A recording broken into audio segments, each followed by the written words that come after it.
Let her go home. Yeah, let her go home.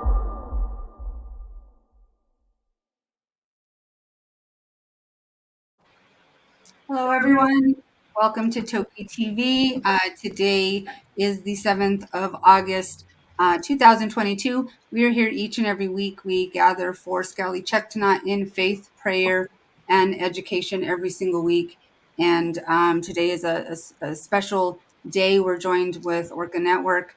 Tomorrow marks 52 years of Lolita's capture from Penn Cove, and we're going to obviously talk much more about that today. While we get started, I just remind people to type your name in the chat. We really appreciate you being here. I know it's super late for a lot of you who are watching in France and Germany, and so thank you for being with us. There are 109 people watching live right now, it looks like, so let's give Deb Cruz a run for her money, and everyone type in your names and where you're from so Deb can pop those on the screen. We really do want to acknowledge you and for being here. As we do every week, we are going to open up in prayer, open up in a good way. And so I'm going to turn this over to Roberto and Yadita. Thank you, Annette, and greetings to everyone. Good morning, good afternoon, good evening, wherever you are.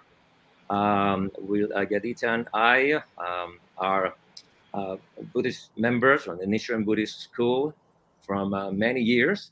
We chant the mantra Nam-myoho Renge-kyo, which means that we fuse our lives to the law of causality. That's the law that moves the entire universe, the law of cause and effect, also known as the law of karma. We are going to chant for a couple of minutes. First, I would like to read a quote by Albert Einstein on spirituality, science, and of course, education, like Annette mentioned this program is also about.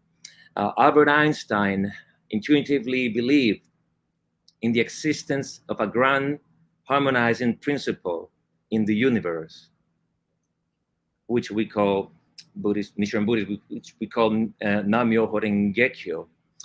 Everyone who's seriously involved in the pursuit of science, said Einstein, becomes convinced that a spirit is manifest in the laws of the universe, a spirit vastly superior to that of man. In this way, the pursuit of science leads to a religious feeling of a special sort, which is indeed quite different from the religiosity of someone more naive. Everything is determined by forces over which we have no control. It is determined for the insect as well as for the star. Human beings, vegetable, or cosmic dust, we all dance to a mysterious tune intoned in the distance by an invisible piper. I'll send that quote to the team and also a reference so that you know where Einstein wrote these words. And we're going to start chanting Nam-myoho Renge-kyo for the happiness of Tokitae and each one of you and the success of this humanistic campaign.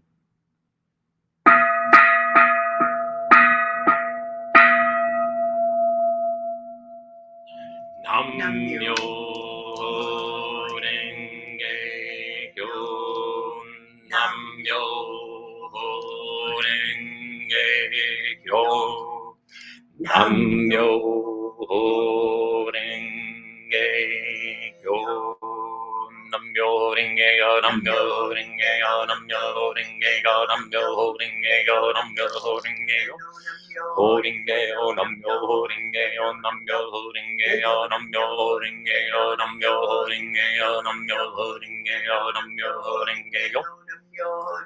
Oh, Nam-myoho Renge-kyo, Nam-myoho Renge-kyo, Nam-myoho Renge-kyo, Nam-myoho Renge-kyo, Nam-myoho Renge-kyo, Nam-myoho Renge-kyo, Nam-myoho Renge-kyo, Nam-myoho Renge-kyo, Nam-myoho Renge-kyo, Nam-myoho Renge-kyo. Ho-ring-ge-yo, Nam-myoho Renge-kyo, Nam-myoho Renge-kyo, Nam-myoho Renge-kyo, Nam-myoho Renge-kyo, Nam-myoho Renge-kyo, Nam-myoho Renge-kyo.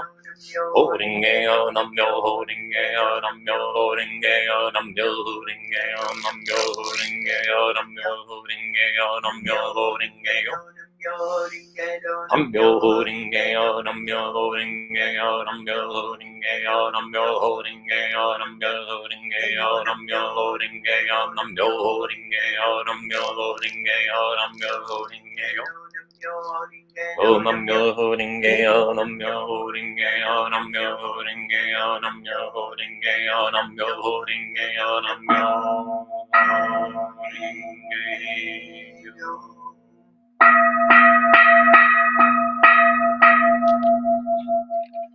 Nam-myo holding kyo, Nam-myo holding kyo, Nam-myo holding kyo. Thank you, everyone.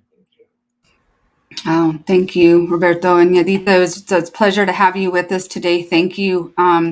I want to let folks know, I don't know if I said this last week, but Roberto let me know about his team, these people, these fabulous people that he chants with every morning from all over the place, and they chant for 3 hours. I had to laugh when I told him I would join him because I had to clarify I can't do 3 hours, but I'm up to an hour every morning and I'm joining with and um, you know they're all holding Sk'aliCh'elh-tenaut in their prayers when they're doing this. So there's people all over the world for 3 hours every single day doing this at the same time for her. So I encourage any of you who want to sit during the hours of 6 and 9 a.m. Eastern time to join in and chant and pray, because we all know that collective prayer is super powerful. You're going to hear a lot about that today from different people who are going to be talking. We're going to be sharing some videos today, as you all know, about the video project, which we'll talk more about in a little bit. But I want to, Susan also has a form of prayer that's very grounding for us. And before we get into, I mean, I'm already in a space of gratitude, so I'm just going to go ahead and tell you guys that throughout the show, you're going to see names scrolling at the bottom of the screen. We just want to give thanks for everyone who's been doing this for so many years. Some from yesterday, and some from 40 years ago, and some from 52 years ago, who have been holding her in prayer and doing this this fight to bring her home. So Deb's going to be scrolling names. You'll see a bunch. I want to encourage all of you to type in names of people you would like to thank. Let's make this interactive. Again, give Deb Cruz a run for her money and keeping up with all the comments today. But yeah, you just want to give a shout out to someone, acknowledge yourself, because we're all in this together. And I just want to thank you for that. Susan, if you could deepen our grounding this morning, afternoon, evening, depending where you are, I'm going to turn it over to you. Thank you. I'm going to just do a little short flute thing, and I just always like to preface this that this flute came to me in a very special way and is something I hold as a sacred instrument, that whatever comes through me, through the spirit, comes out of it. And I have been given permission. It's a native wooden cedar flute. And I have permission from Lummi and Tulalip elders to play this, as usually it's male indigenous people who play these flutes. But I have been given permission. So I just like to say that. And this is for Toki. And thank you, Roberto and Yadika, for helping us start and giving us this grounding to start this day.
beautiful. Thank you. Thank you, Susan, for that. That definitely did the job in deepening my grounding. Thank you for that. I always have to try to get back into the space because it does take me to a very meditative space. Thank you for that. I want to tell people, as many people that are in here for good intentions, there are people trying to get you to click on links to go to a live broadcast. I see that on here. So don't click on any links. We don't charge. So if you see something taking you to HDTV live, just ignore those comments, please. It's a robot. It's a bot. We learned today. And so, yeah, you guys can just ignore those. But thank you. We're here in faith, prayer, and education, and we honor all faiths and all forms of prayer. If they are here for you are here for the good intentions of Toki, we welcome you and we welcome your prayers. Thank you very, very much. I know Deb's going to start doing some gratitude scrolling of names here in a little bit, and I see a lot of people definitely giving shout outs to, Paula Powers and Alejandro and Joe and Susan. Just, really the thank yous are coming in and the shout outs are coming in. So thank you for all you do. I would like to give a special shout out to Howard and Alejandro because they are here with me each and every week, and so is Deb, even though Deb doesn't like to talk. And Roberto for this team for joining every week because it really does matter to give people a space to gather for her every single week. So thank you, Howard. Thank you, Susan, Alejandro, Deb, and Roberto for being with us every week. Really, really appreciate it. As I said earlier, tomorrow marks 52 years, and I have not been part of the annual events every single year. And so I'm going to turn this over to Susan to talk a little bit more about why we're gathered today here with Orca Network, why we're doing this live, and to give you guys a little bit of history about how many years this has been happening where people are gathering to honor this day. So Susan, I'm going to turn this over to you. Thank you. And I want to thank Annette for doing this Toki TV every week. It's just been amazing, and you reach so many people all over the world. So I really appreciate that. So we've been doing this. The first one we held in 1998 when Howard was actually in Miami, those 2 years working to bring Toki home. But we, on August 8th, 1998, was the first event we held on Penn Cove at the Captain Would-Be Inn, and many people who are still following and helping with this campaign that unbelievably is still struggling along, and unbelievable because Toki has survived all this time. And I really do feel like she feels the effort of all of us, everyone, everywhere, whether it's the prayers or the events or the, she just knows people are working to bring her home. But our first event turned into an annual event usually on August 8th or close to that date, either at the Captain Would-Be Inn or the Coopville Wharf. We've had many different tribal elders join us, many different special guests. John Stone, who in 98 owned the Captain Would-Be, and for many years after that also has a catch, the Cuddy Sark, that he donates every year for our live events to take people out to the capture sites. And he and others talk about the captures, and we do water ceremonies on the water, and then often a salmon ceremony in recent years from the Coopville Wharf. As a way to kind of heal Penn Cove from the sadness of the two captures that happened there in 1970 and 71. It's often turned into a healing for any members of Toki's extended family, the Southern resident orcas who may have passed that year, but also as a way of gathering together to think about and work and continue to keep each other inspired to work for Toki. So we've done it live, I believe, every year since 1998 in some form. And then the last 3 years with COVID, sadly on the 50th anniversary, which we wanted to do a large live event, we had our first virtual event, but we had 300 or 400 people joining us live for an amazing virtual event. And then last year was another virtual event. And this year we're very thankful to be doing it through TokiTV, and thankful for all of you who are joining from all over the world. And I noticed, I forget the name, Erica maybe, is at Penn Cove broadcasting this live on a speaker. So thank you for that, because it makes me feel like we are there. And I, back to what Roberto, the quote he shared, I really do believe, and I just get goosebumps thinking this, and I can feel it from, that Toki is feeling this. Something is keeping her inspired and alive all these years, knowing her family is here, both human and orca. So just thanks to all of you. I'm seeing many names, people I haven't, talked to for so long, who've been part of our early events. And so it's really wonderful to all of you who've been with us for decades, and all of you who may be just joining, and maybe this is one of your first events. So thank you. I know she can feel it. Thank you, Annette. Thank you, Susan. And thank you for doing this each and every year. I will say, I'm going to talk just a little bit about the video project. Thank you to everyone. We got over 40, maybe 50 videos in talking about what does Toki's return home mean to you.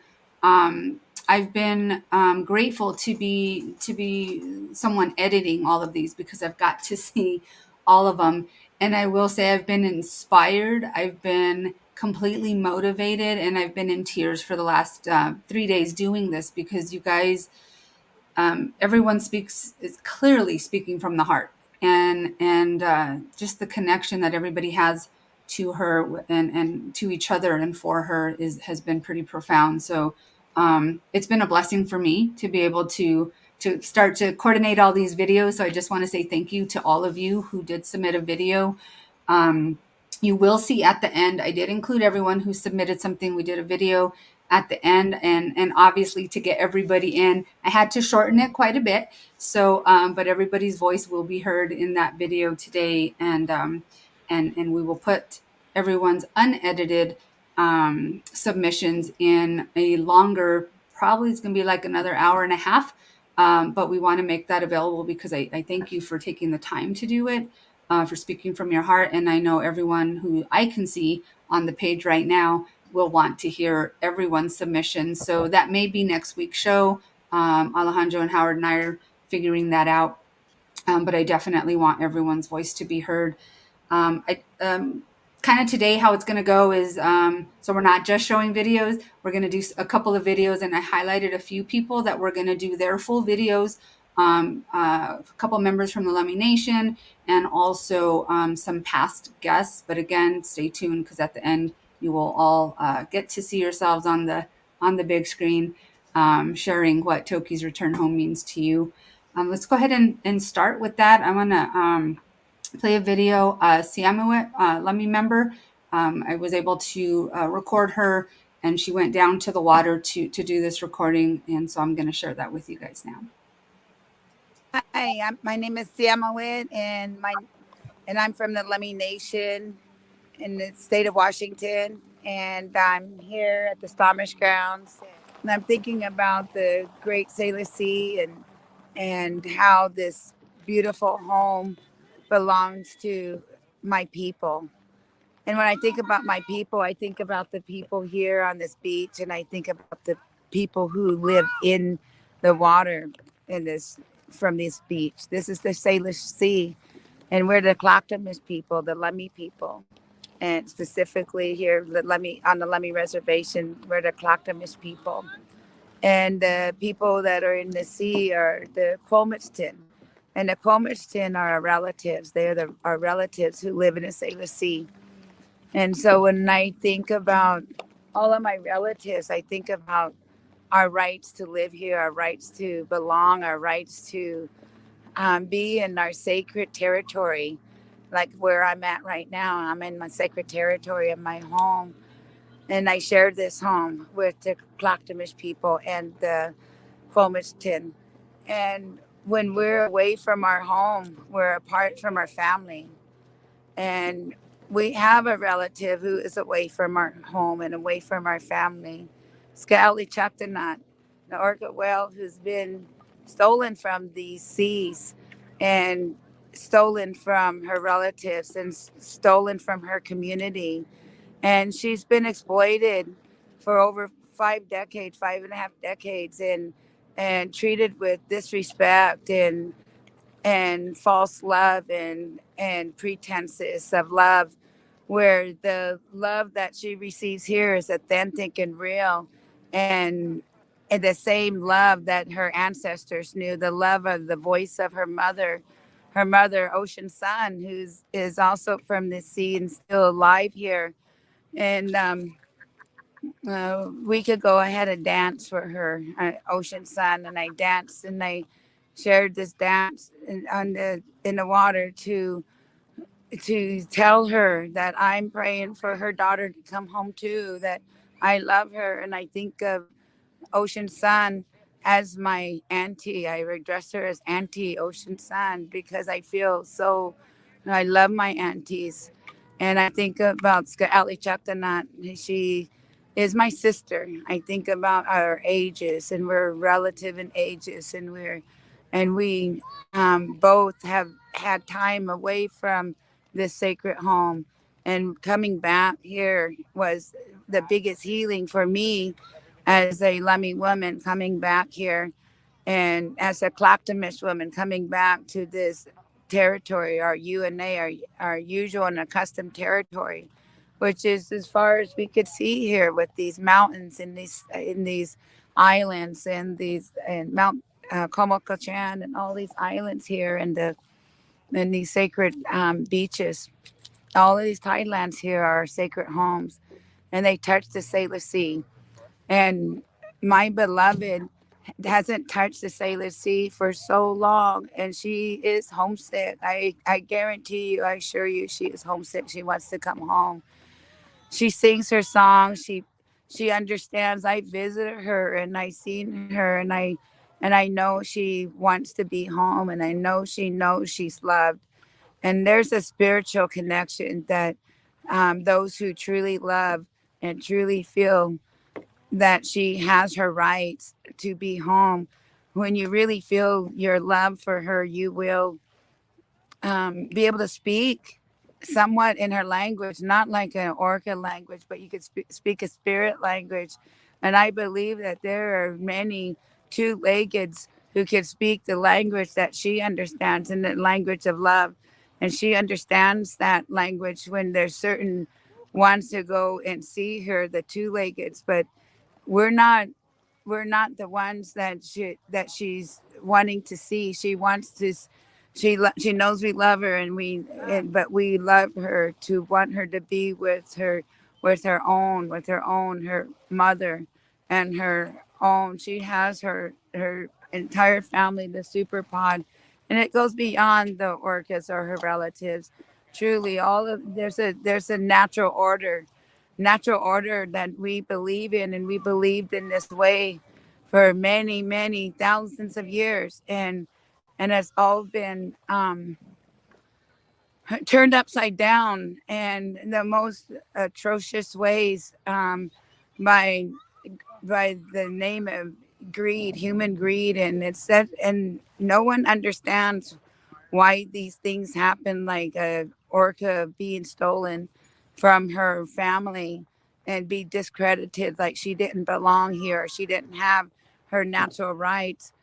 But we have to believe that natural rights should be a credit to all living sacred beings. And I do love Sk'aliCh'elh-tenaut, and I believe that she belongs home. I believe that it's never it's we don't want to say it's too late for anything. We want her home now. So we're just praying that this is something that we could do and do it quickly because she belongs. She belongs here. Sk'aliCh'elh-tenaut.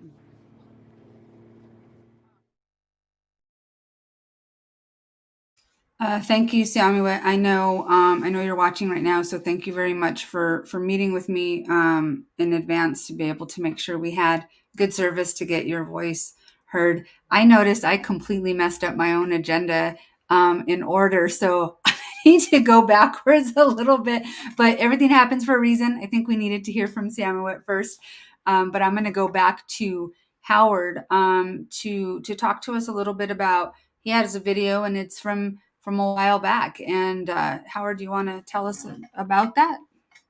Sure. Many of you know that we started the Tokitae Foundation in 1995 to make the case that Toki needs to come home to tell her story. Now the Lemhi people have enhanced and brought in their story, which is so far deeper and so far more spiritual. But just knowing her story tells you she needs to come home. When you learn that she was captured from her family and stuck in a barren concrete tank in Miami all these years, it's just obvious that she needs to come home. What we also have been trying to do for all these years is to make the case that it can be done, that it can be done safely, that there are ways to do this. There is a history of it being done, and that the scare stories that are being told that so many believe are really not backed up with evidence, facts, or science, and that when you look at those facts, she can come home safely, and that she would, in all probability, completely thrive. She would be healed. She would come back to a real vigorous life if she were to return here. And so we've been trying to make that case for so long. And a year ago, I had the opportunity to sit with Ken Balcom, who, besides being my brother, is also the director, has been for 47 years, directing Orca Survey.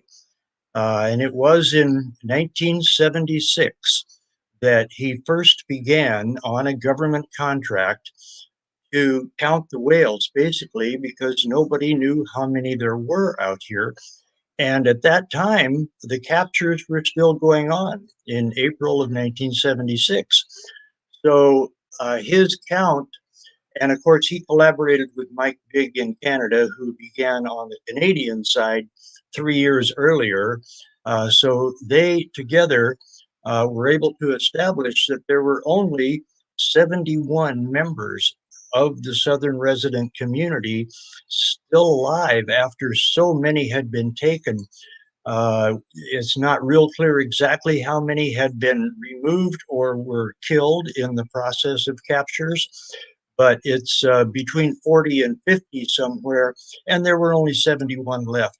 So that information was a big part, instrumental in actually ending the captures later in 1976. And of course, that was rebutted and refuted and argued about by primarily SeaWorld, because they didn't want to have any limitations on where they could capture whales. And so that information was not helpful to them. And in fact, they were by court order told to never come back to Washington State to capture whales. And there have been no captures since then. So that's kind of how it got started. And Ken was not acting as an activist at that time. He was a scientist. He was doing the demographic field research to assess the population. and he has been doing that ever since. And he is the most rigorous, truth-bound, factual, and honest researcher I think you'll ever find out there. And when he speaks, it's from that great body of knowledge, from knowing the whales. And of course, we went to all the conferences. We networked with other researchers up and down the coast and around the world, and it's a growing community of whale researchers and orca researchers on populations around the world, and so much other data. We have a library full of every bit of latest information on cognition, brain anatomy, population dynamics of other groups and or other populations of orcas. So we learned a lot to make that case. And so a year ago, I got a chance to interview Ken. It's on the banks of the Elwha River. And the Elwha is kind of loud, but we thought it added atmosphere. Because that's where the salmon are coming back. It was about 10 years ago that 2 dams were removed from the Elwha River, freeing the river and allowing the salmon to return. And some of them, the native steelhead especially, have gone way, way upstream where they could not go at all until 10 years ago. For 100 years, those dams completely blocked the river. So it is a success story. So the Sound of the River is celebrating the success of a river that is free once again.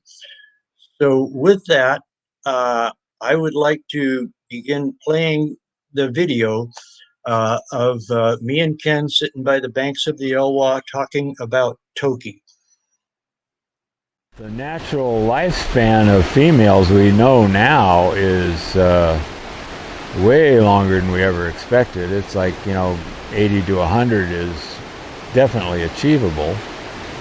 And, even in the early years, we thought the average could be at least in their 50s. So just minimal maintenance, just food, basically, and well, not too dirty thank water. goodness she had a very caring veterinarian, and Jesse White at the beginning. And he made sure she had a good diet. She probably got a lot of drugs. Had to deal with psychologically with a ridiculously little tank. That's what I'm wondering. I mean, almost all the others died, that were in captivity. Yeah, why did she make it? Well, I think, she had real serious love from the beginning. Okay. And it's probably still there, and she's earned her retirement. Well, how do you think she'll react Thousands in of the times. first minutes and hours of coming back to a protected place with her people around that she knows and trusts, but in an ocean, in this Sailor Sea, With tides and with shellfish and with kelp and with all of creatures. that I think stimulation, she'll all of be, that. well, at first, there'll be a couple of days of like, where am I? Yeah. But she'll have her people with her, so it's okay, Right. it's okay. And then she'll check it out, Yeah. and then she'll, hey, this is pretty cool, this is a lot better. I don't want to put a value judgment in her head particularly, but she got a lot more space. She doesn't have to worry about bumping into something. She's got room. She's got natural things around her, things that she could probably remember from her so-called childhood or very early period. I bet so. Yeah, they don't forget stuff. They got good memories. Yeah. So she learned all that I don't doubt that she'll have a remembrance of what it was like, Yeah. and I don't doubt that she won't have a feeling of freedom. to just, wow, this is really, really, really, really nice. You know, that was okay. I mean, she's still going to get fed. She's still going to get care. It's not like there's nothing for her to do. There's plenty for her to do now. She just doesn't get as much applause. Yeah, right. But that was not the driver anyway. It was food. And now fish. Uh-huh. And there's another one. Yeah. You know, they're not fillets. They actually come in, you know, Costco size. Perfect. Yeah. Yeah, oh, she'll love it. I don't really have any doubts that she could be moved safely. I mean, if they were to sell her to another park, they would take every effort to move her safely to the other park so that they didn't end up having to give the money back. Yeah. Which can be done. I mean, Which can be done. It's been done over and over and over. A lot of experience. Since she's more than paid for her retirement, is retire her. And let her, if she wants, go out and listen to her family. Yeah. Go out and be with them. I mean, that's getting a little hopeful, but I think she'll do it. And whether or not she has any living relatives or mother is irrelevant. She has the language and she has the, Yeah. you know, she has the grammar school part. Yeah. So I think she'll do okay. And she'll be cared for anyway. So Exactly. it isn't like you're doing some grand experiment and risking her life. I think it would be wonderful to see. Very heartwarming. Thank you for sharing that, Howard. That's probably one of my favorite interviews. Maybe we can post the full thing. It's one of my Ken's just amazing to listen to. Just so smart and so passionate, like his brother. So thank you very much for sharing that conversation. A lot of comments about just shouts out to Ken.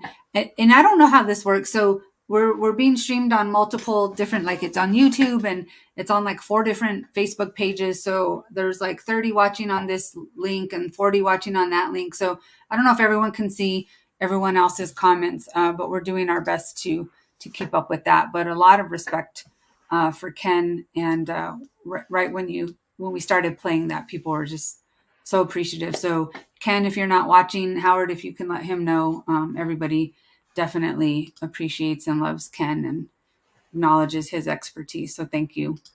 Thank you for sharing that. And Annette, I wanted to let folks know we do have our last 3 years of annual events on the Orca Network YouTube channel. And last year's we played the full 11 minutes of that video with Ken, I believe.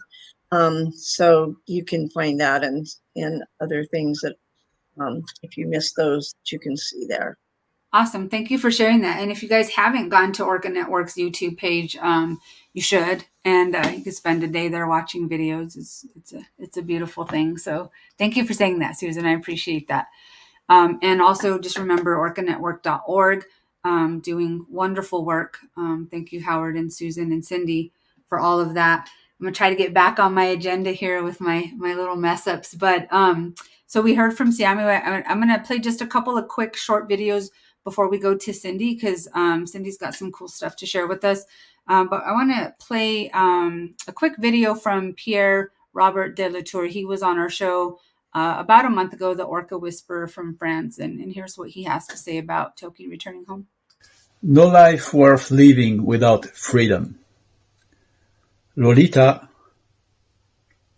has been more than 50 years in a jail in a small tank to entertain people.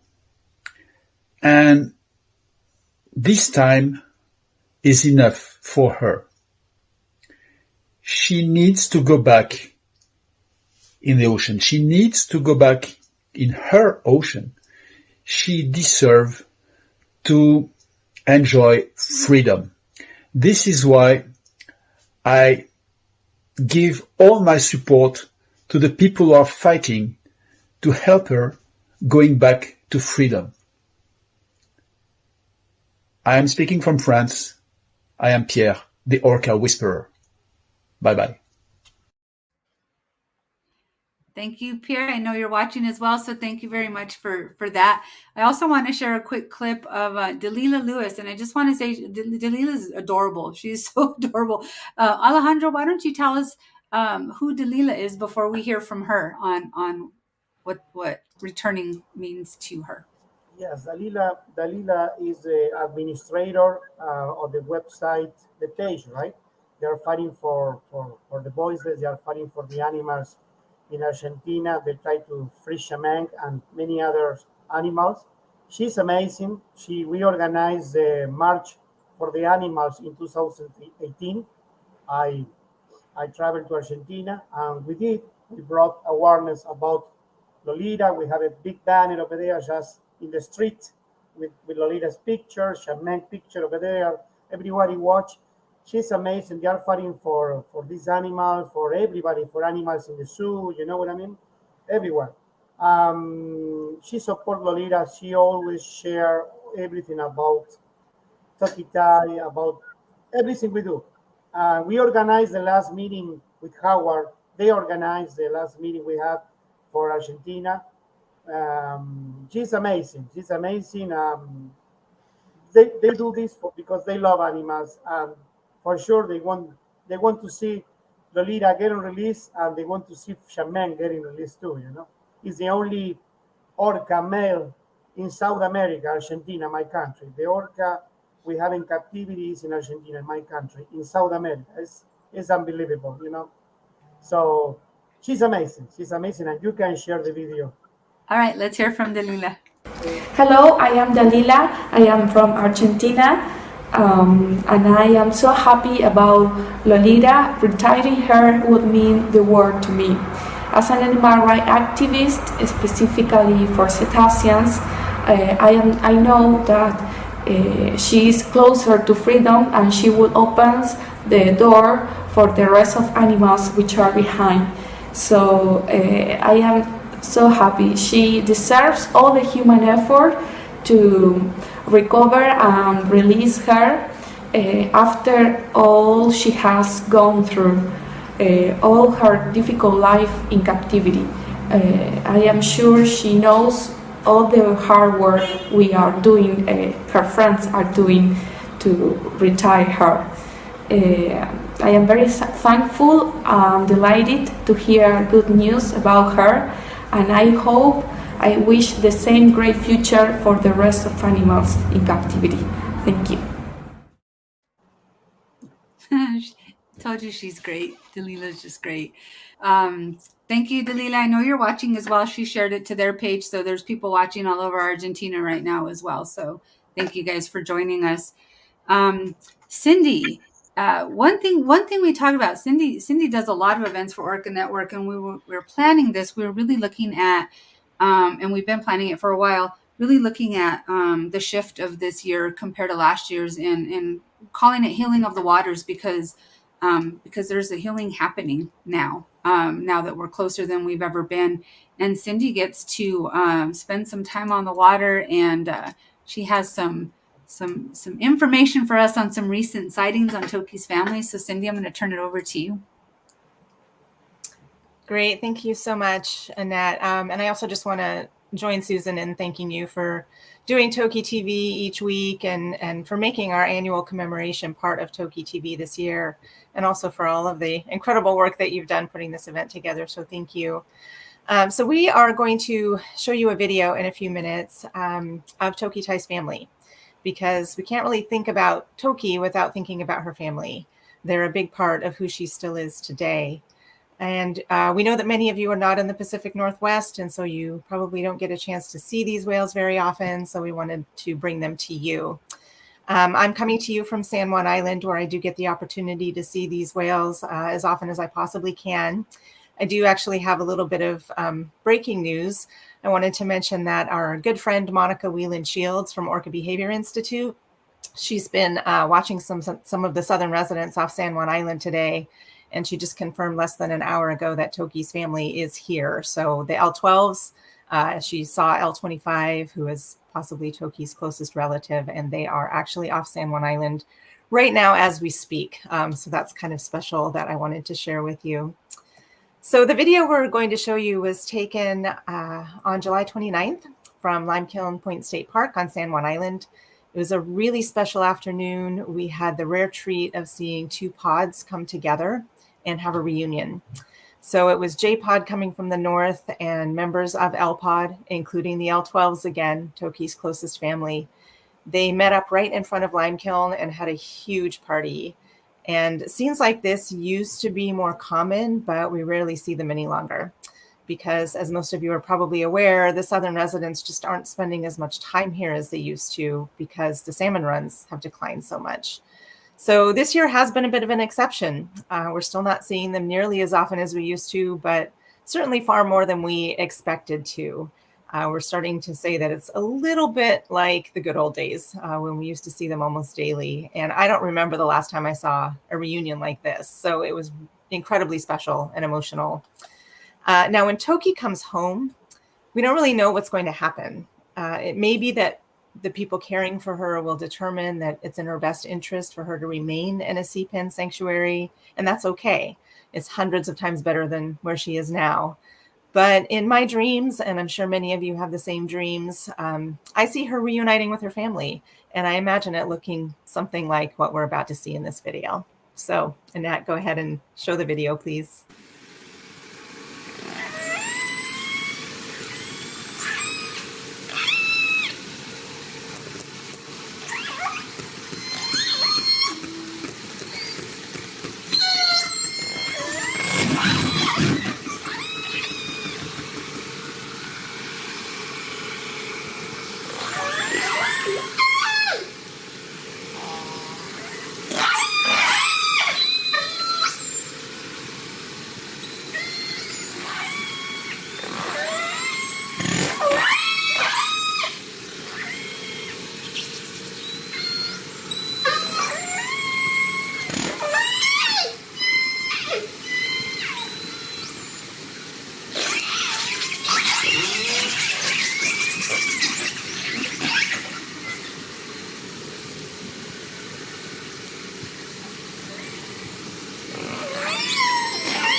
Wow.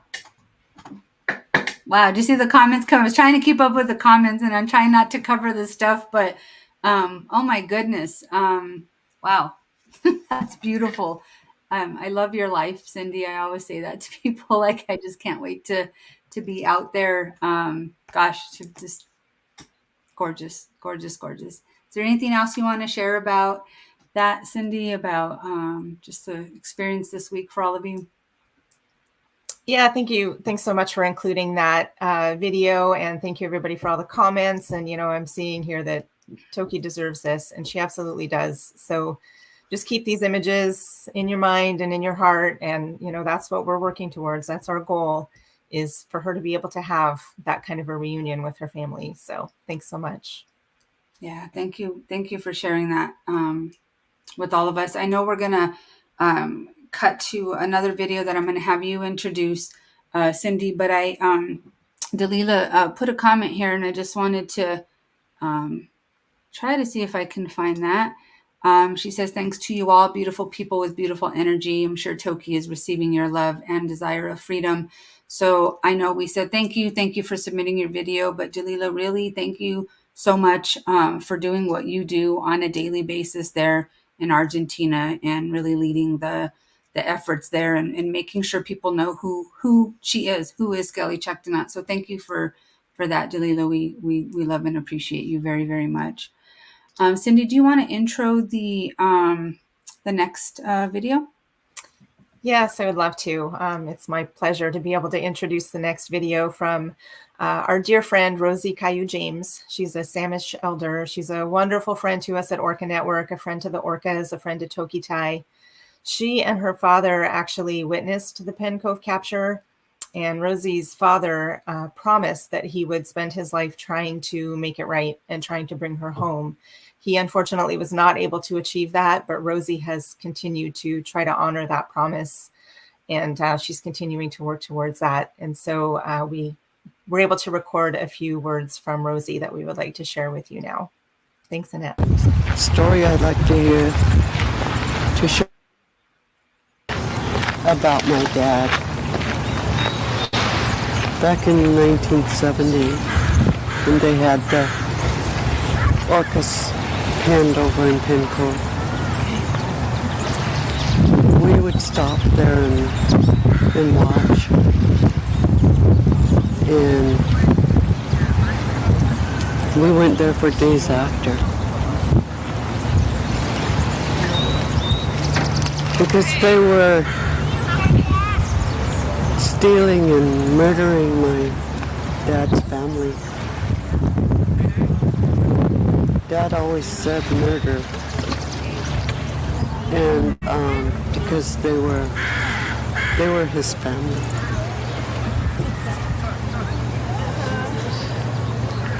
To this day, if I concentrate only on what his emotions were, I can't breathe.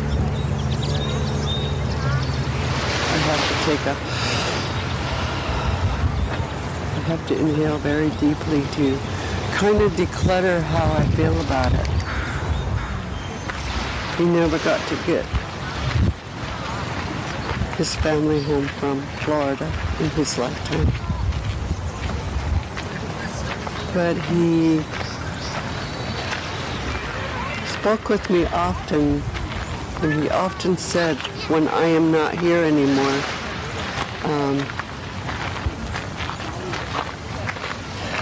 when I am not here anymore, I want you to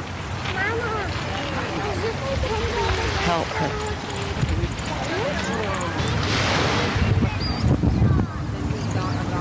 I wait for that day. I hope in my lifetime we'll see Tokitae come home. I pray, in hoping that the Creators help us bring her home. She's had prayer for the last 52 years,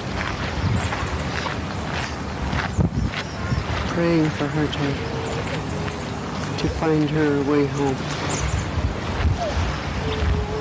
She prays, she says, I'm so sad, I want to go home. When she's halfway home, she'll feel much better. When she's home, even though it could be beyond the fog, she'll dance.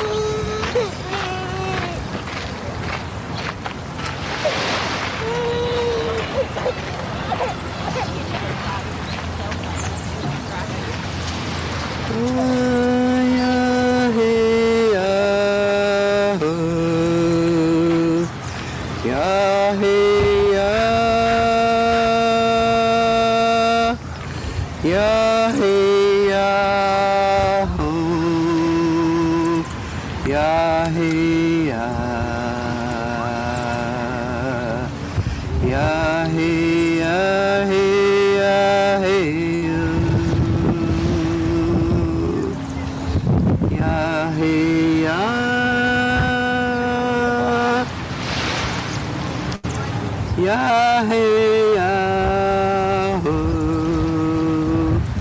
ya hey ya, ya hey ya ho, ya hey ya, ya hey ya hey ya hey ya hey ya, ya hey ya ho, ya hey ya, ya hey ya ho, ya hey ya,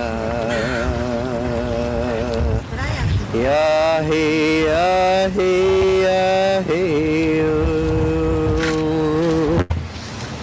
Ya hey ya, ya hey ya ho, ya hey ya, ya hey ya ho, ya hey ya, ya hey ya hey ya hey yo. So sad I want to go home. I am halfway home, I feel much better. I am home, I shall dance. That's beautiful.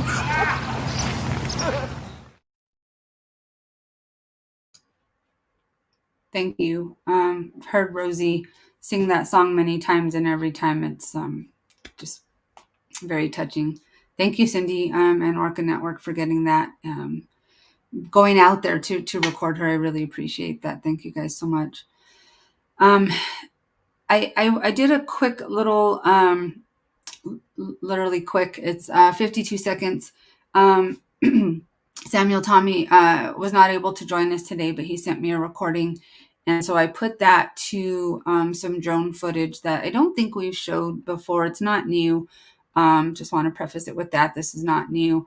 But some drone footage of Sk'aliCh'elh-tenaut just there in her tank. And so if we can maybe sit quietly and listen to the flute and just for 52 seconds to honor the 52 years that she is continuing to hang on. She knows we're close.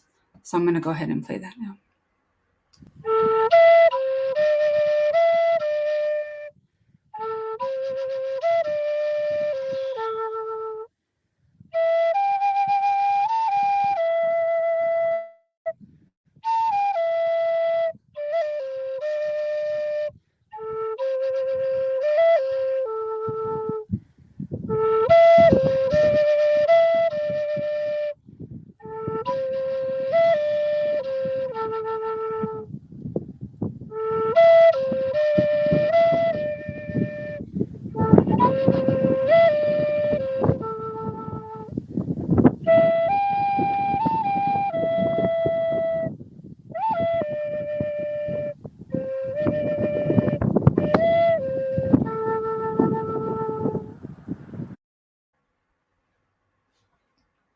Thank you. Thank you, Samuel. I know you're watching as well. Thank you for that.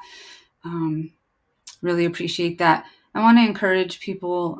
Tomorrow is the 52 years, 52 minutes tomorrow, maybe sitting, can't tell you what to do, but I know I'm going to probably a few times, 52 minutes to, pray, sit in meditation, play your flute, whatever it is you do, to honor her. So, yeah.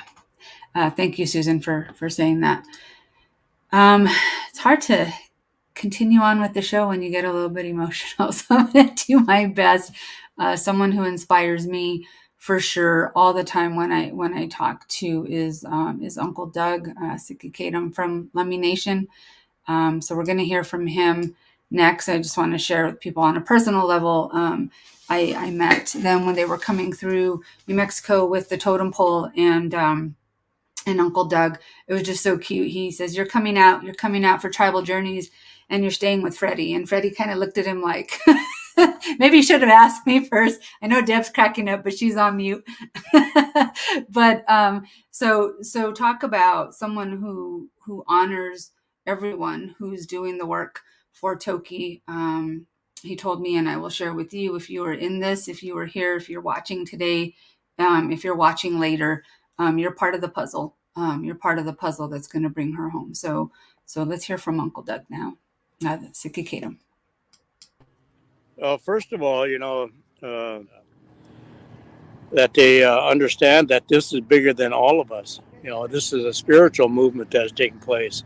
It's God's creation that is speaking out to the human beings. They were created before we were, and we think that we're the dominant race. We're not. That these they have feelings, they have families, they love each other, they care for each other, they look out for each other. And that's what we do. That's what we try to do. This world's really going goofy now, and but what would really matter to bring her home is fulfilling the spiritual part of this journey that has been put before us. And it's teaching us as human beings to understand that they have rights. She has a God-given right to be who she is, but has that right to rejoin her family. And we parallel this with exactly what happened to her is what happened to our ancestors, when they were taken from their families and put into these homes, these boarding schools, take away their whole way of life. And that's exactly what happened to her. Her whole way of life was stripped from her. And, and it's the same way, they take away their language, take away their whole way of life, everything that they knew, and make them something else, And so if we can bring her home, she has the right from the Creator to come and at least live out her last days here in her homeland, in her home waters. At least allow her that. She paid her dues. She made over $168 million for the first owners. And she's given everything she has. She's the last survivor of that tragedy that took place back in the early 70s. For those parent adult whales that sacrificed their lives trying to free their babies. And that was horrific. So all we're asking is allow her the dignity to come back home and live out the rest of her days with her family here. Her mother, Ocean Sun, is still out there. She's the monarch of the pod now. Her grandmother died at 104 just a couple, 3 years ago. So she has some time left if they allow her to do that. She will heal in these waters. These waters are purifying and healing for her. She needs to heal her body from the inside out, and if she can come back home and spend that time with her family, I really honestly believe that she will receive that healing, and she will live at least a few years here with her family. But it's her choice. If she comes home and dies, that's her choice. At least allow her that dignity. Don't be the ones that are going to allow her to die in that sea prison and be drug out of there and thrown in the garbage dump like they did to Hugo. We don't want that for our relative here. Let her die with dignity. At her time, her choosing. And so we're just asking the world, to keep your prayers coming, because God has granted them that same rights as you. If you choose to accept it, it's real. So just coming together with one heart and one mind to watch people come together and pray together, it really does matter. Prayer is very powerful. You can move mountains if you believe and you come together in unity, we can make it happen. Sk'aliCh'elh-tenaut is my traditional name, and these are our home waters here, our homeland in the Salish Sea. We are the Sk'aliCh'elh-tenaut people. We're island people. We come from the San Juan Islands. That was our main homes, our main islands for our ancestors.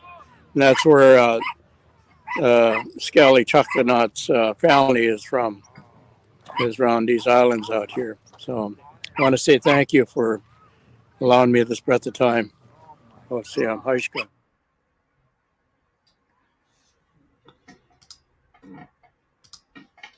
Thank you, Uncle Doug, Sk'aliCh'elh-tenaut. A lot of comments coming in for Uncle Doug too. Powerful voice for her. He's done a lot of work, and him and Jewel James with the totem poles. I mean, there's the people. You saw their names scrolling with so many. We could thank people all day long, but everybody is making a profound difference, and everyone's doing just like he said. This is our spiritual work. This is our spiritual work. If in case you're wondering, we're definitely not ending at an hour since we're 10 minutes over. It's probably like a 2-hour show, just in case you're wondering. I really wish Deb would put on her microphone because she's got the best laugh ever, but she's muted. So I'm going to unmute her when she's not expecting it. I think that's what we'll do. Let's do a couple more videos, really trying to highlight some of the people who have been on the show, people who have been making a difference. So 2 people I included in one video because it's very short. 3 people, actually. You guys will remember Addie, our little friend who had the lemonade stand, who raised $250. Her and her friend raised $250 and donated to Sacred Sea. Addie is keep the name out for Addison Wine Coop, because Addison's going to be making a big difference. She already is, and so I can't wait to see what she does when she grows up. And then we also have Joshua Sam Miller with Sounds of the Ocean Project. So let's hear from them. Toki's return home would mean to me and her and my family and her family. It would just mean so much because people have put like so much hard work and effort into this.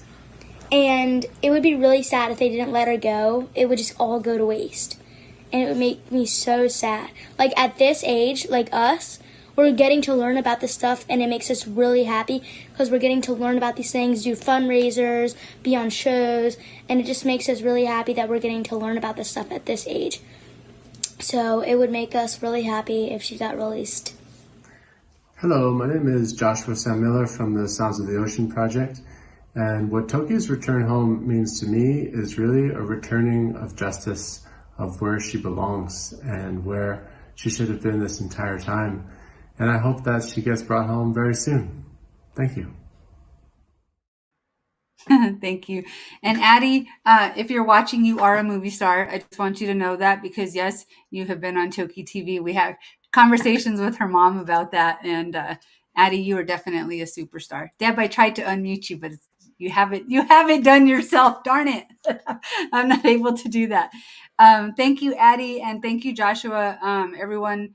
Again, Joshua's in Germany, I believe, right now. And so thank you. Everyone wanted to participate in this project. We do have a few more videos. Let's go ahead and hear from Howard. Do you want to intro Rachel Anderson and just, who is she? Yes, please. Rachel Anderson has been a volunteer and a follower and a learner and a student of Toki for 10, 12, 15 years, I'm not sure. And she's only, a couple of decades old. So most of her life, she has really dedicated to Toki. And in November of 2020, she went to this aquarium when it was still open. And she spent 3 days, went to 3 shows, 2 shows every day, so 6 shows altogether. She went in early, she stayed late so that she would have some time to talk to Toki and relate to her. And on some occasions, Toki did come over and heard and felt her voice, her love and compassion. and all she told her was, "We love you, and we're trying to help you go home." And she had to be quiet because she didn't want to get kicked out. But uh, she and Toki built a bond of trust, a kind of relationship that I I was so thrilled to see that Toki has it in her. She still has that ability, that recognition of love and awareness and affection for her. And so Rachel brought that out in her and has sent us all of her photos and videos and her whole story. And we really appreciate that she uh, did that for Toki. So let's hear what she has to say. Toki's return to the Salish Sea, her life and her freedom means the same to me as my very own. I've carried her in my heart every day from the very first moment I learned of her when I was 10 years old, instantly cherishing her as family, and I found in her an extension of my own soul, a deeper connection than what I can describe with words. It was her indomitable spirit from 3,000 miles away that was tangible. And even as a child, I saw her as an individual, not merely an animal, but as the self-aware being that she is. And learning the horrors of her capture and of her life in captivity cut me to my core. To share in another being's suffering of such magnitude was devastating. It was sickening to learn that my species did that to her and her family. But it was from this devastation that came the fierce love, passion, and dedication that drove me forward. And from then on, Toki shaped all aspects of my life in very profound ways. As an animal and orca advocate, as an artist, and as a person. Through Toki, over the past 17 years of being her voice, I have found family, friends, purpose, and belonging on my own life's path. And as so many of us do, right from the start, I looked at Toki and I saw myself. She has this profound way of just resonating with everybody who learns about her. And Toki is pure love, the way she brings people together in incredible ways. The resolve and patience she draws from within herself is awe-inspiring, because it's the kind of resolve that comes from knowing who you are in this world. She knows and remembers her world from before in the Salish Sea with her family and who she is in it. She has such a strong, resilient soul. She's a beacon of light to so many people around the world. And as long as she remains, so will the journey to restore her life and bring her home, to heal her heart, body, and mind of the pain and injustices dealt to her by unkind hands. Just as Toki holds to strength from within to continue to fight through illnesses, injury, neglect, isolation, and the horrors of her life in that tank, so do we as a community in our commitment to retire this beautiful soul to her place of belonging in the Salish Sea. And even as we grieve the fact that another year gone marks the 52nd anniversary of her capture and her life in prison, we must choose to hold on to hope and love, just like Toki, because it's love alone that will win over this human greed to break her chains of captivity. Love will be the tidal wave that washes over and brings her home. I've said it before, and it will always ring true, that the lifelong journey to liberate Toki from her chains has liberated me from my own. She gives me the courage to believe in hope and in destinies that are bigger than our own understanding. She's my hero, my sister in spirit. A sentiment that I'm sure is shared by us all is, if my heart were the Salish Sea, Tokitae would have been home the day I learned her name. Wow. And she's how old, Howard? Wow. Yeah, She's she like brings me to early tears. 20s, I think. Yes, Very young. early 20s. Yeah. Her life has been dedicated to Toki, as you heard, and she speaks so eloquently. And such a deep place. Awesome. Yeah. Awesome. A couple of people, a few comments. I mean, you saw what people are saying to you, Rachel. People are just, thank you for being the voice. I sent her a thing yesterday too. Just said I was in tears when I watched her video, and just how she has the ability to speak for all of our hearts. I think, thank you very much, Rachel. Appreciate it. Some people are also saying, darn, I missed the deadline. Obviously, I can't squeeze it in to play today, but if you want to send your video to be included in the long version that we will air as one of our shows, go ahead and do that. Send your videos to TokiTV 2022@gmail.com. If you get those in, I would say by, let's just say Wednesday of this week, I will have it ready to go for next week. So yeah, if you missed the deadline, we want to hear your voice. We want to hear what Toki's return home means to you. So please go ahead and send in your videos. Thank you, Stephanie, for asking. I hope you do send yours in. So thank you very much. Wow. A lot of videos, guys, a lot of really powerful people. I want to definitely take a moment and hear from Dr. Giles again. Please don't leave, because the end video has all of you in it. So thank you guys for hanging in there. I see we still have over 80 people on live. So thank you for hanging in there, guys. This is very important. Thank you for spending the day with us. Let's hear from Dr. Giles. Hi, I'm Giles. I'm the Science and Research Director for Wild Orca, and I'm so happy to be able to talk for a few minutes about Toki, Lolita. She goes by many names. She is an amazing animal with a fortitude that is unbelievable. I realized recently that she's actually been in captivity or was taken out of away from her family 1 year, 1 month, and 1 day after I was born, which is a crazy thing to consider, that she's been in captivity for over 50 years, and for the most of that time living without any members of her same species. So the thought of her coming home and having an opportunity to live out the last of her years in her home waters, I just couldn't be more happy to imagine that happening.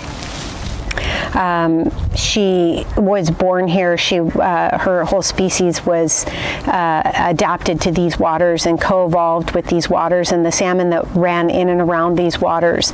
And the thought of her being able to be in her home space, listening to the sounds of the Salish Sea, and seeing and hearing things that she hasn't seen for over 50 years is just, I hold that vision, that hope in my mind, and just keep working and doing whatever I can to help facilitate that happening.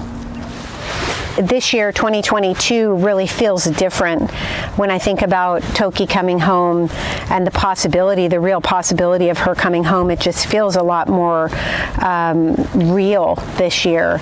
And I just keep thinking about the input and the attention and energy that the Lummi tribe has put towards this, and really in a lot of ways repatriating their family member has drawn attention to this issue in a way that has really, I think, moved the dial.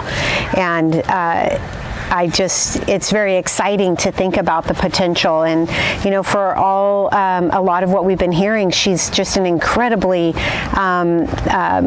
willful animal, where she's got a lot of energy and a lot of life and a lot of interest in people that come to see her.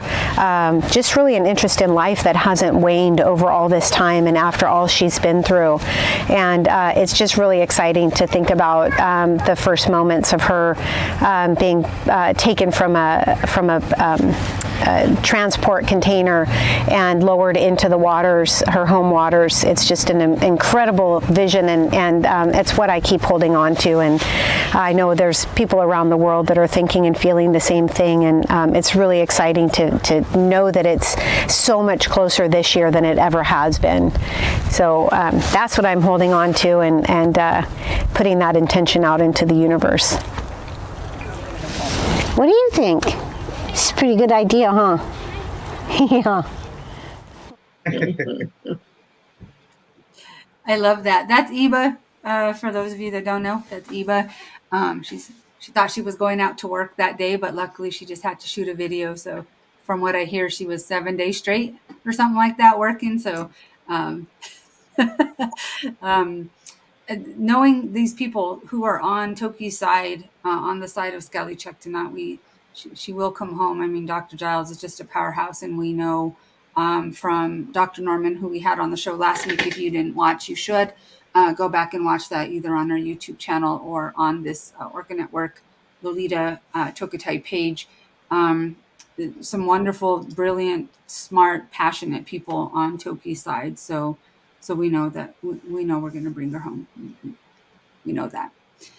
Howard, anything you want to say so far before we get into a couple of more videos? Only that I am so filled with appreciation and gratitude for so many. And I love that we're sharing our appreciation for each other and our gratitude. There's so many thank yous going around. We're all just awash in this thank you and gratitude from everyone to everyone. We are really, building and bonding as, Toki's family, Toki's human family, and we're vast, and we so love her.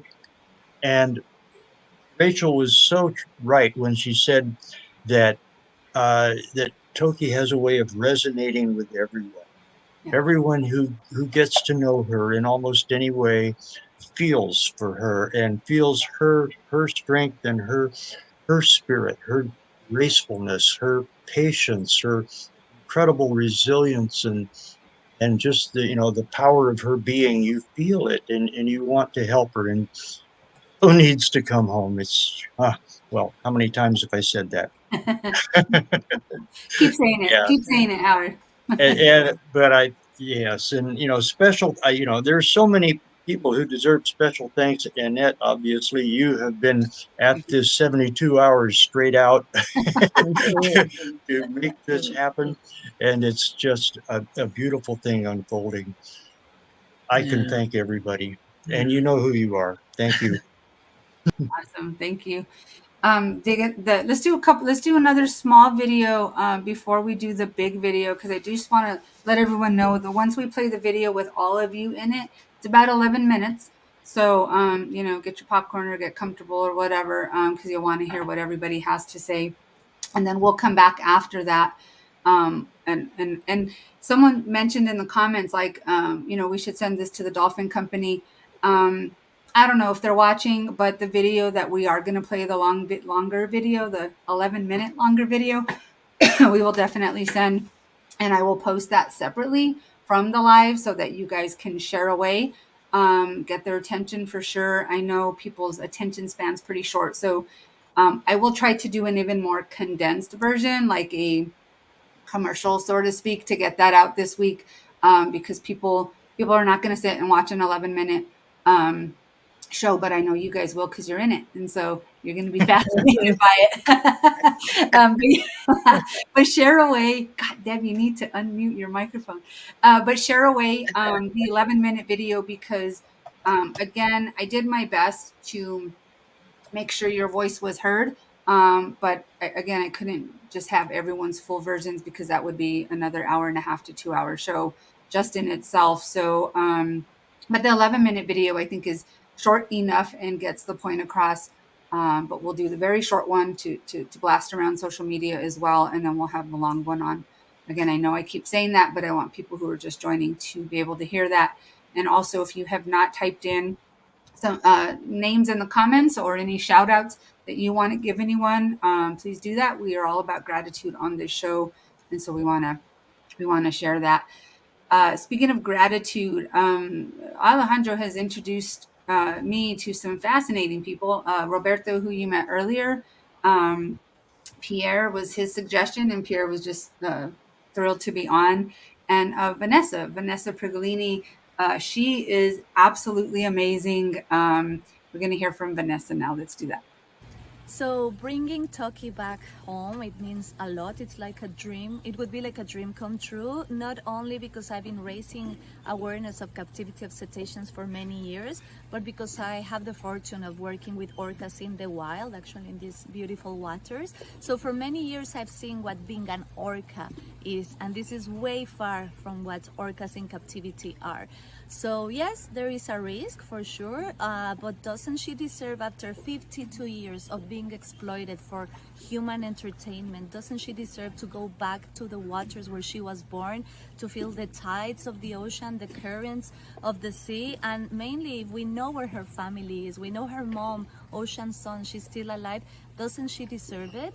And basically I would ask you humans, if you were in a prison for 52 years and there was probably a risk for yourself to go back and meet your family, wouldn't you want that for yourself? I love Vanessa. She's awesome. She's awesome. And Deb, just so you know, Peggy even put in the comments for you to unmute yourself. So I think we're hearing from the masses. People want to hear your laugh, Deb. So we're going to watch. We can submit a petition. Yeah, we'll start a petition. There you go. There we go. We got it. You say the mission. That's awesome. Special gratitude and thanks for Deb and her contagious laugh every week. We do appreciate that. It keeps us going. All right, guys. So what we're going to do is we're going to play this 11-minute video to hear from all of you. Then we'll gather back together and just do some closing statements. And then we'll close out with the video. So we're getting close. We're about 15 minutes out. Yeah, great laugh, Deb Cruz. There we go. Got some comments going on. All right, guys, let's go ahead and, oh my goodness. Okay, hold on real quick. All right, here we go, guys. Here's the 11-ish minute video.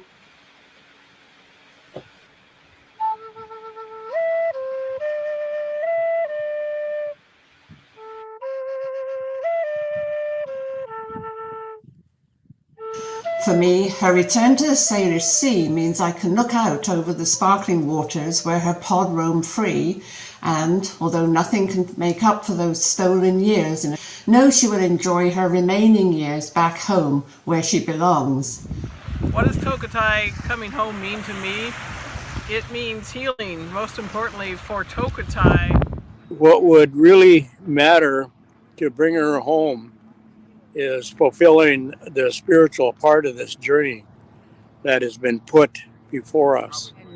My beloved hasn't touched the Salish Sea for so long, and I know she wants to be home, and I know she knows she's loved. So bringing Toki back home, it means a lot. It's like a dream. It would be like a dream come true. Seeing Toki back in her native waters would mean very much to me. It means that humanity is finally taking a stand for what's right. It means that collectively we are getting together and saying no more. We cannot do this anymore. We have to do what's right. For me, it would mean that healing is taking place full circle. She means a lot to me because she's a symbol of struggle and perseverance. Toki's return home gives me hope. It gives me hope for the healing of the Salish Sea and all of the southern resident orca population. And all of her family here, humans, all of the living beings in the sea, all of us will feel much more in harmony knowing that she has a shot to come home and be with her family. She needs to go back in the ocean. She needs to go back in her ocean. She deserves to enjoy freedom. Now there's hope. There's a pathway. In addition to all of the joy and excitement and emotion that will bring, it will also be a time of healing. Healing for her, for everything she's been through for the last 52 years. I think and believe that her release could change the world.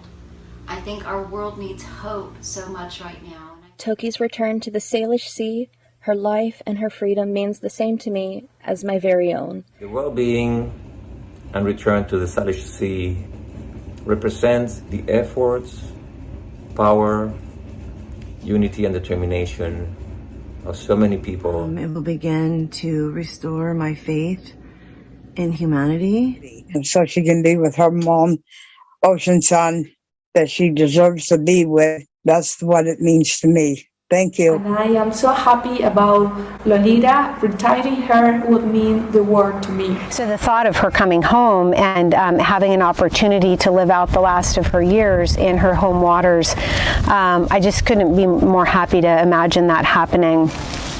A dream would be coming true if we get the chance to send Tokitae back to her native waters in the Sk'aliCh'elh Sea, to get in contact with her family again. Let our people always come home no matter what happens. When she's halfway home, she'll feel much better. When she's home, she'll dance. Bringing her home would be nothing short of a heart healing for hundreds of people at Core Orcas, starting with her Sk'aliCh'elh family. Toki's return home would mean to me and her and my family and her family, it would just mean so much because people have put like so much hard work and effort into this. Toki coming home would mean the healing of so many wrongs done during the capture era to so many southern resident orcas. Toki's return home would mean the fulfillment of my greatest wish. And what Toki's return home means to me is really a returning of justice, of where she belongs and where she should have been this entire time. I know it will give me an indescribable feeling of peace and happiness, knowing that she's finally where she's supposed to be. She has given her entire life to entertain us, and I can't even fathom what that must be like for her. I think we can right this wrong, but I think we need to do it soon. If Toki's released, then he'll make me happy. But if it's released in time. And I believe that by freeing her and sending her home and allowing her to be at peace naturally near her family, that's a form of restitution for wrongs. Why she's so important. Tokitae represents an epic story, a story of hope, unity, and family. We can't go back and make a new beginning, but we can start now to make a new ending for Tokitae. I am sure she knows all the hard work we are doing, her friends are doing to retire her. Doesn't she deserve to go back to the waters where she was born, to feel the tides of the ocean, the currents of the sea? And mainly, if we know where her family is, we know her mom, Ocean Sun, she's still alive, doesn't she deserve it? So let's bring her home. I know we can do this, and let's do it soon. So it would make us really happy if she got released. That she is strong enough, she can do this. Coming home to her home waters is what will heal her. She deserves to go home, and she deserves to be near her family. All we're asking is allow her the dignity to come back home and live out the rest of her days with her family here. It's time to do the right thing, get her here to a sanctuary in her home waters where we can heal, she can heal. Toki, it's up to you. We're praying for you. Get your health back, and we're going to get you in that sling and transport you across the country and take you home. We love you.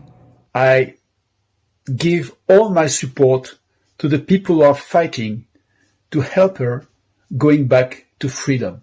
I feel we owe this to Toki. 52 years. It's time for some healing and change. She can safely return. It's been true since we started this campaign in 1995, and it is still true today. She could come home. It's really exciting to know that it's so much closer this year than it ever has been. What do you think? It's a pretty good idea, huh? Yeah. She deserves to live out the rest of her life in her home waters near her family. Humans took that right away from her, and so humans need to put her back. And it's up to us to have the courage that it takes to do the right thing. And now is the time. Now's the time to do the right thing. And basically, I would ask you humans, if you were in a prison for 52 years and there was probably a risk for yourself to go back and meet your family, wouldn't you want that for yourself? A reunion that should have never needed to take place. But it's the end of a story for her that has to end correctly. She has a God-given right to be who she is, but has that right to rejoin her family. No life worth living without freedom. It's time for her to come home and for the healing to begin. It would also mean I can finish telling her story with a happy ending, which is what we all want to see. One heart, one mind, Sk'aliCh'elh-tenaut, we will bring you home. It is time for our beloved Lolita to ride the waves of freedom again. We love you, girl. We love you, and we will always be there for you. Toki, I can't wait till you're home. Keep praying.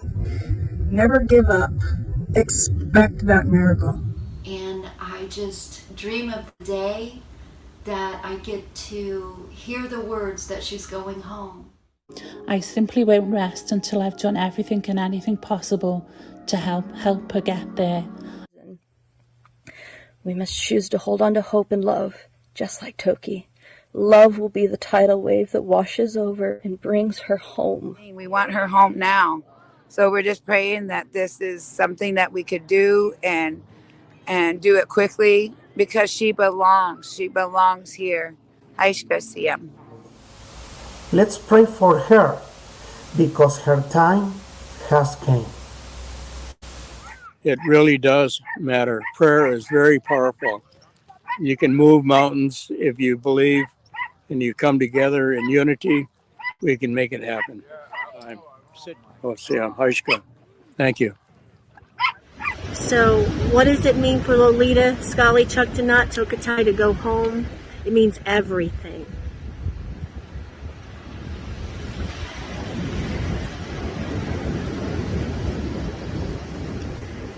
It means everything.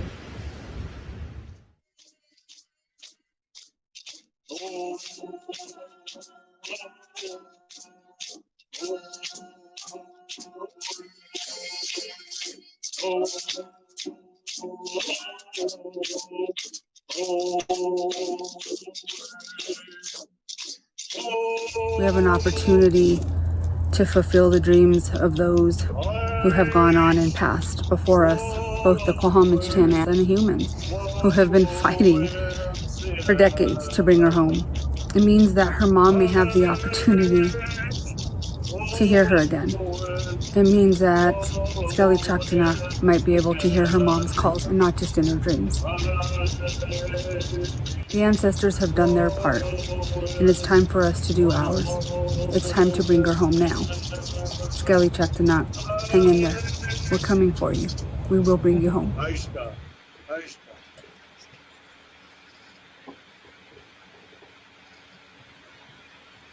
All right. Thank you, everyone. Every single person who submitted a video. Thank you.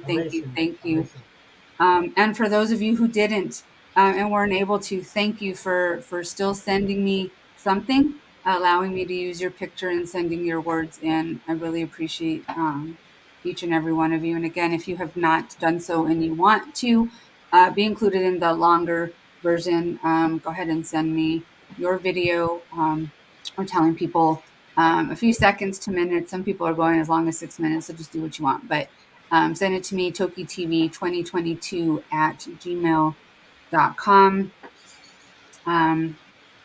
Yeah, I just kind of want to check in. I know tomorrow is the day. I do want to say, Joe Phillips, I know you're watching. Thank you very much. Joe has an event on Facebook, and if you would go to her page, Until Lolita is Home, there's an event there. It's called We Will Carry You, 52 years, Lolita, Tokitae, We Will Carry You. So go check that out. And because she's sharing pictures and memes and flyers and everything. So tomorrow, you guys just blast this out on Facebook. everything on that page. So please go check out Joe Phillips' page. If you're not friends with her, go to Until Lolita is Home Facebook page and see what she's got going out there. Your name came up so many times, Joe, in the comments, if you weren't aware of that or didn't see that, because I know, again, we're all watching on different pages. But thank you for all you do. Ulla from Germany, thank you so much, Ulla. We appreciate you. I don't want to start getting too much into the verbal gratitude, because then I'm going to feel bad for not mentioning people. But all of you watching here today, thank you so very much.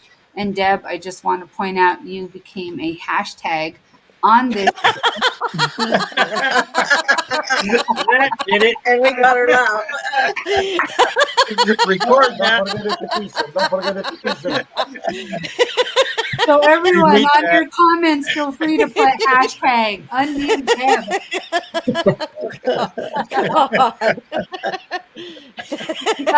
We gotta have some fun. Thank you, everyone. Seriously, we will definitely bring her home. And yep, so now people are using the hashtag. Right on. I just want to check in with each of you before we close with a 3-minute music video, and then after the music video, we are done. But Cindy, is there anything that you would like to say to close today? Just thank you, everybody, so much for joining us. Thank you all for being part of this fight, and for all of your wonderful positive thoughts to bring Toki home, and all of the people who have been working so hard for decades. Thank you. Susan? Yeah, I just wanted to bring up, and Rachel and many others brought up this fact that, and in our decades-long effort at this, one thing we noticed was how when we have been working to free Toki so she can heal, that in return, somehow while we're doing it, she heals us. And I just want to acknowledge that and thank her for that. And I know there are many people out there who were struggling and found that working for Toki and her struggles helped heal their own.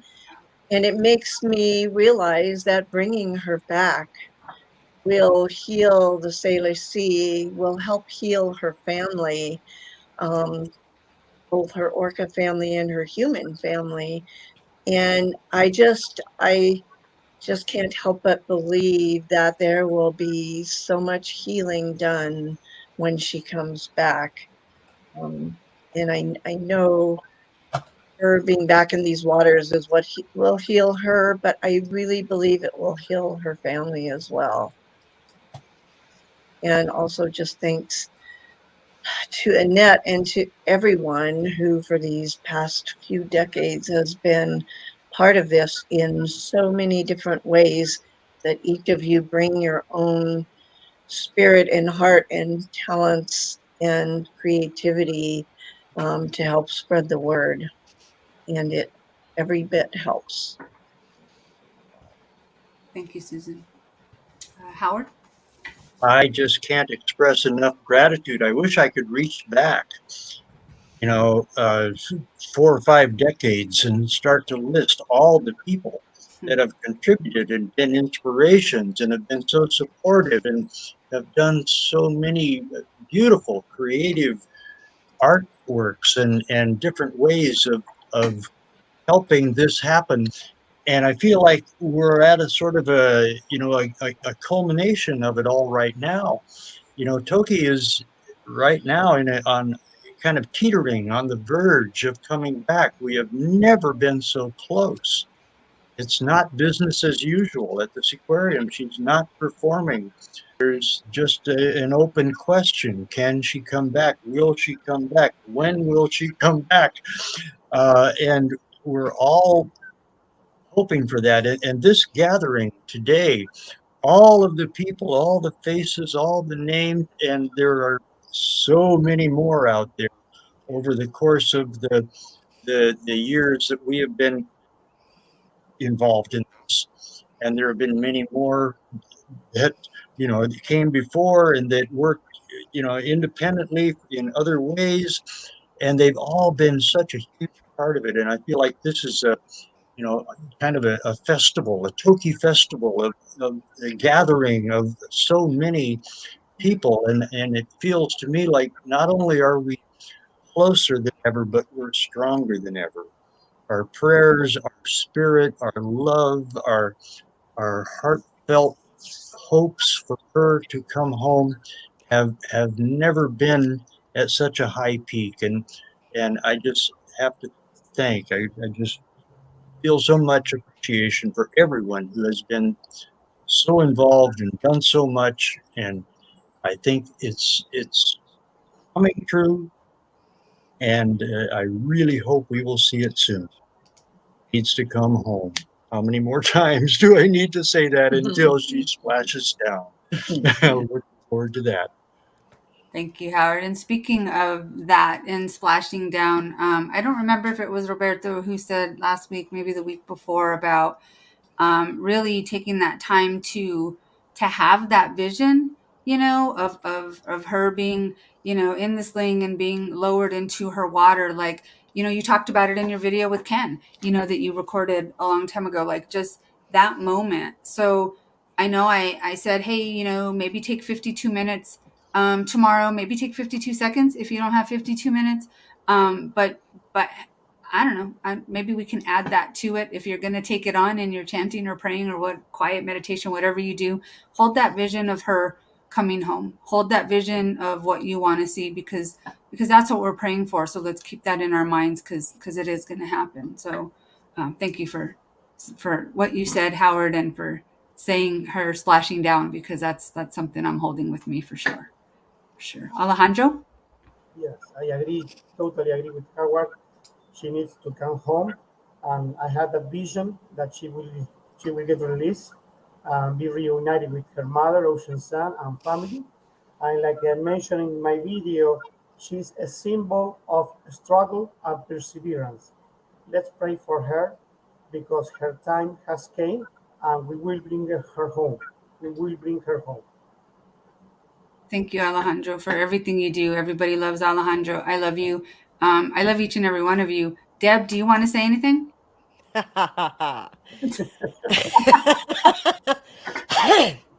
There's not a whole lot to say. There was an awful lot of word and feeling and energy, and I can't top it.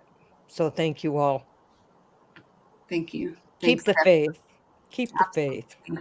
Absolutely. Well, I do love each and every one of you. So thank you for hanging out with us each and every week. We will see you next week. Again, we may end up, I'll finish talking to Alejandro and Howard, but we may play the long versions of everyone's submissions. Again, that was so shortened. So I hope if you were in that I got your point across in a good way. And if you want to go ahead and submit your video, TokiTV 2022 at gmail.com. Thank you, Orca Network, for partnering specifically for letting us host your annual event. We really do appreciate that. We're going to end with the video. I think most of you have heard this song. There's a few other pictures in there that we have not seen. So I'm going to go ahead and play that. Thank you again. Next week, we'll see you 1 p.m. Pacific time, 4 p.m. Eastern time. You guys have a wonderful, wonderful week. Inside these prison walls, doesn't time pass by to call Lolita? Can you tell me what was your crime? Lock you away from all of your kind, lost and afraid for such a long time, Lolita. Bring Lolita home. Bring Lolita home. If you knew all she'd been through, leave the girl alone. Sing Lolita home. Sing Lolita home. Sing Lolita home. She's been gone way too long. Bring Lolita home.